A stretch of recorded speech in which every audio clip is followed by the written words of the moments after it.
Well, there you go. Case in point. It should inspire us to finish what we started. Osama bin Laden is dead and gone, but he is not forgotten. He has already appeared in some presidential stump speeches. Yeah, you'd think we'll be seeing that a lot more on the campaign trail. I do. TopLine starts right now.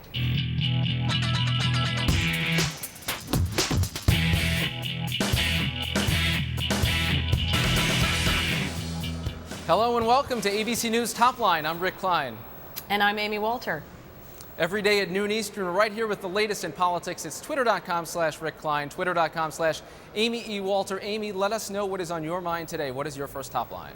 Well, I am looking at the Republican race in 2012, and it seems to be getting a little less sleepy. I'm going to start off with my first top line, Eye of Newt. That's right. Newt Gingrich is going to be the first candidate in the history of the Republic to announce via the Twitters. But will embracing new technology really make this 68-year-old ex-House Speaker feel new and fresh?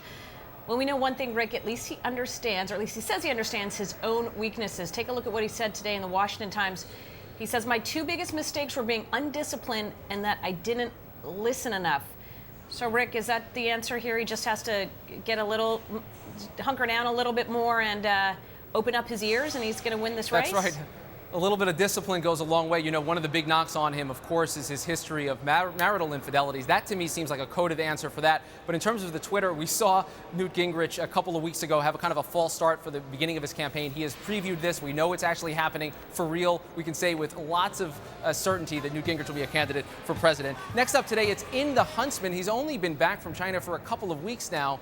But the former ambassador, Jon Huntsman, is making lots of noise. We have now news that he's going to be in New Hampshire next week. He hasn't done any big national press yet, but Jon Huntsman making clear that he is very much serious about this. We're hearing, Amy, that the White House fears his bid maybe more than any other Republican, but of course the difficulty is winning the nomination. That's right. And I mean, this guy, again, he's been back here for just a week or so, and he is already staffing up more than almost any other candidate, including the other one that we're all waiting for, and that's Mitch Daniels, who continues to sort of hem and haw and Hamlet his way around the 2012 question. But if he does decide to get in, Mitch Daniels has not done nearly the spade work that Jon Huntsman has. All right, next up, remember the ALAMO. Dems get their man in the Texas Senate race. Lieutenant General Rick Sanchez is going to be their candidate there, which they're saying gives them a really great shot at what is now an open Senate seat in that state. And of course, the president we saw earlier on the show here was raising money in Austin, Texas. So there are some who think that Texas, because of the changing demographics, could be a big target for Democrats. And yet, Rick, it feels like we talk about Texas every year. It's like Lucy with that football. They put it out there. Democrats get really close. Whoop! Lucy pulls that football away, and somehow Dems end up coming up short.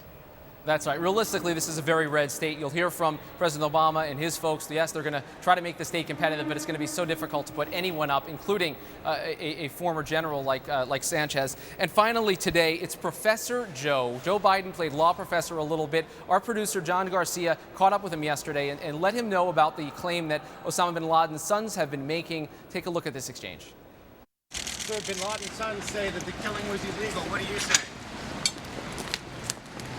Are you kidding? No, we're not kidding, Professor Biden, indeed. I think that's actually a real, live, legal answer. I think that's what they teach you in law school. You just say, "Are you kidding?" and move on. In fact, if you watched Saturday Night Live the other night, I think it was Seth Meyers who said, "Hey, you guys, it's okay. We're good. Whatever you decide, we're going to go with your story." So I think that we're fine with that partly true. regardless.